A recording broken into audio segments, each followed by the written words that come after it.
Hi there, it's Amanda with WTI, and let me tell you about this perfume that I love so much, and it's really sweet.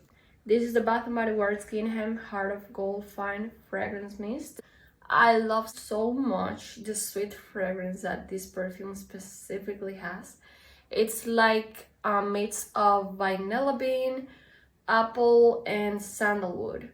It's very sweet, so if you like perfumes with sweet scents, I highly recommend this one since it's like really sweet, and I like that. Also, it's long lasting. That's why I like to apply just a little bit of the perfume on my neck, and it's enough. It comes in a beautiful bottle. The pump delivers great coverage, and also if I want to take it with me, it fits in my purse and my travel bag. So if you're looking for a sweet scent with a mix of vanilla bean, apple, and sandalwood, I highly recommend this one. This is the Bath & Body Works Gingham Heart of Gold Fine Fragrance Mist. I love to use this a lot. I highly recommend it, and that's my point of view.